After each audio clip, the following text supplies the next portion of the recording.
convidado. Tudo leva a crer que Giorgia Meloni, presidente do partido Irmãos de Itália, da direita radical e até conotada com o fascismo do ex-dirigente Benito Mussolini, será a próxima chefe do executivo transalpino.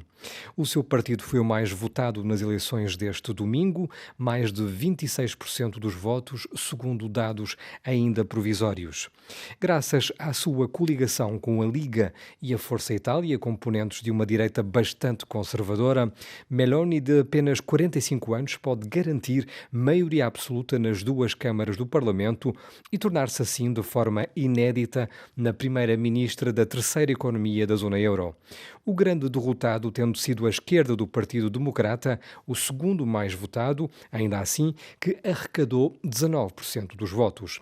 Para analisar este contexto, ouvimos o jornalista italiano Marcello Sacco, que fala de um cenário previsível. Era o cenário que já se previa e dentro das previsões que tínhamos até é o cenário mais moderado, porque uma das hipóteses que estava na mesa era que a direita ganhasse muito mais, com muito maior folga, e até chegar mesmo aos 2/3 do Parlamento e, portanto, ter a possibilidade de fazer alterações na Constituição livremente. Temos uma situação, com certeza, de governação, pelo menos aparentemente estável, embora seja notório que a estabilidade política em Itália é algo relativo face a outras realidades políticas europeias, mas também não é uma estabilidade que chega ao ponto de poder de dar a quem ganhou as eleições poderes tão fortes, que levariam para outro tipo de instabilidade social, imagino eu. Mas já se começa a falar muito na Europa de reações, do direito ao aborto. O Giorgia Meloni sempre disse que era nomeadamente cristã. Acha que de facto é possível que a Europa fique atenta e venha a dar alguns puxões de orelhas se a Itália acaba por vir a desrespeitar as cláusulas dos tratados europeus, os princípios nos quais a Europa se criou e dos quais a Itália foi cofundadora? E assim, em relação a este capítulo, o capítulo das relações entre Itália e União Europeia, vamos ter de certeza uma situação complexa, atritos. Deixe-me dizer para já que afirmações, provavelmente era isso que estava a referir também, afirmações como a primeira-ministra francesa Elisabeth Borne sobre o facto de a França querer olhar com atenção para os direitos também do aborto em Itália. São afirmações que caem muito mal em Itália. Também houve afirmações ainda durante a campanha eleitoral de von der Leyen sobre o facto da União Europeia ter instrumentos, meios, e a frase ficou assim um bocadinho suspensa, meios para quê? Para castigar a Itália. De facto, estas afirmações contribuem, quer se goste, quer não, mas contribuem para a popularidade de líderes como Giorgia Meloni, ou outros líderes que sabemos. Giorgia Meloni, em relação mais especificamente à questão do aborto, que me pergunta, ela disse várias vezes, ainda durante esta campanha eleitoral, que não quer alterar a lei do aborto, que existe em Itália desde a década de 70. E, portanto, temos motivos para acreditar nisto. Agora, claro que há outras maneiras para dificultar o acesso ao aborto, que já neste momento não está muito fácil em Itália. Basta, por exemplo, favorecer carreiras de médicos objetores de consciência e deixar, por exemplo, uma quantidade de centros hospitalares sem meios para atender as mulheres que querem fazer um aborto. Vamos provavelmente ter problemas, e este é um pouco o exemplo também como poderão funcionar as relações com a União Europeia, ou seja, existem maneiras para fazer sabotagens, quando ainda no último discurso da von der Leyen sobre o Estado da União Europeia se falou requisitos para abolir o princípio da unanimidade nas decisões importantes na União Europeia. Digamos que com esta direita a liderar a Itália, se este objetivo já era difícil antes, vai ser mais difícil ainda depois. O partido dela foi o mais votado, não é? Há uma coligação de direita que consegue chegar à frente em relação à esquerda. É muito pouco provável que não seja ela a dirigir o próximo governo. Sim, absolutamente sim.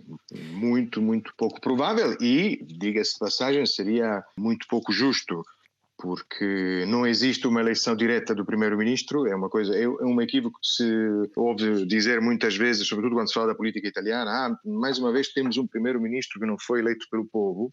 Nunca nenhum primeiro-ministro foi eleito pelo povo, mas temos um resultado eleitoral muito claro e muito provavelmente será ela a primeira escolha do Presidente da República para indigitá-la e para dar-lhe digamos, este encargo de formar o governo. É assim que funciona a democracia. Ela nasceu em 1977, portanto é jovem, não é de todo contemporânea de Mussolini, mas tem valores muito próximos do ex-ditador italiano. Como explicar que haja uma geração nova que não foi contemporânea de Mussolini, que esteja um pouco nostálgica destes anos da Itália de Mussolini? Isso acontece em todos os países que tiveram este tipo de passado e, no caso da Itália, o fim trágico de Mussolini e de toda a Itália, do período trágico que a Itália atravessou naqueles anos, contribuiu ainda mais para criar este mito. É claro que agora não vamos voltar a ter camisas negras nas ruas em Itália, ou não será o regresso. Quer dizer, esse tipo de folclore político e fascista sempre houve, nunca desapareceu totalmente da Itália.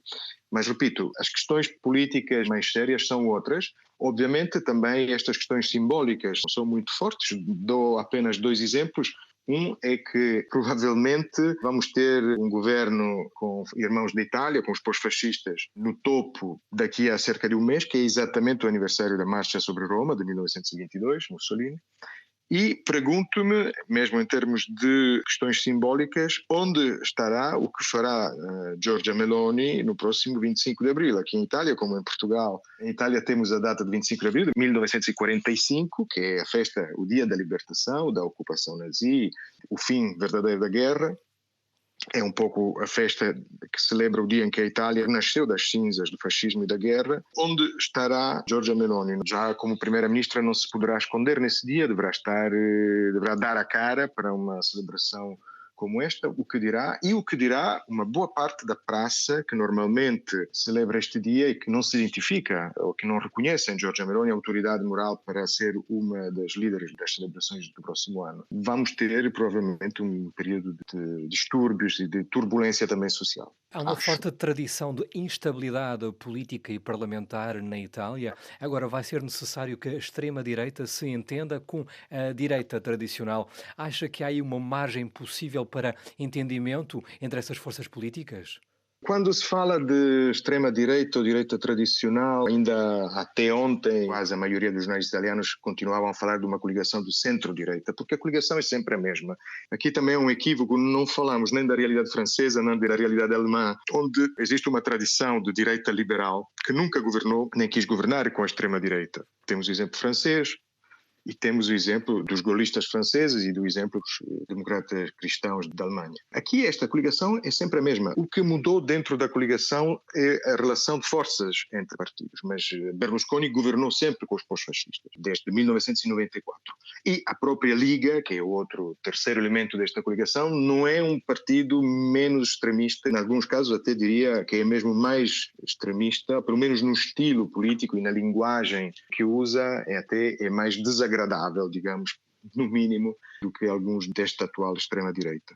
E mesmo em termos de representantes políticos, sempre houve dentro desta direita italiana um sistema de portas giratórias em que hoje em dia há elementos que vêm da tradição da direita tradicional, que hoje estão irmãos de Itália, assim como alguns que vêm da direita pós-fascista estavam e estão dentro de Força Itália, por exemplo, que é o partido de Berlusconi. Portanto, é uma leitura errada e eles, se não conseguirem entender-se, é porque existe uma rivalidade entre líderes, existe uma rivalidade entre eles e houve resultados particularmente fracos, por exemplo, tanto de Força Itália como da Liga. Isto irá determinar também as relações internas dentro da coligação nos próximos meses ou nos próximos anos. Ou seja, o grande perdedor é mesmo a esquerda aqui neste cenário, nestas eleições. A esquerda é grande perdedora. O resultado do Partido Democrático é um resultado que está abaixo do resultado de 2018, que não foi um bom resultado. E Sim, sabe-se sem dúvida. sabe-se o que é que explica que pela primeira vez Irmãos de Itália é o partido mais votado? Estamos numa fase de inflação mundial, numa fase de guerra. Em que medida é que esses dados internacionais foram determinantes? Estes dados foram determinantes, a guerra, a inflação, não esqueçamos a pandemia, parece que já nos esquecemos, mas tivemos anos muito complicados, de gestão muito difícil da pandemia, e ao longo de toda esta legislatura, que acaba agora, todos os partidos, quase todos, governaram com todos. Tivemos 3 governos, 2 governos liderados por Giuseppe Conte, que primeiro governou com a extrema-direita, porque governou com a Liga, e depois governou com a esquerda, e hoje nesta campanha eleitoral apresentou o seu movimento Cinco Estrelas como o único verdadeiro herdeiro da tradição progressista e de esquerda, ganhando com um resultado também aceitável face às expectativas que existiam ainda há poucas semanas atrás. Todos governaram com todos, exceto Irmãos da Itália. Irmãos da Itália ficou sempre na oposição e em momentos, períodos de grande descontentamento, as oposições, sobretudo quando são coerentes, mesmo que não se goste, ganham. Giorgia Meloni conseguiu, de alguma forma, que o estereótipo de diabo que muitas vezes lhes foi apontado acabasse por cair. Acabou o estereótipo do diabo, ou se calhar também continua, mas há eleitores que gostam de votar no diabo. É provável que também funcione este tipo de raciocínio. Era o jornalista italiano Marcello Sacco e as suas impressões do novo xadrez político transalpino na sequência das eleições legislativas deste domingo.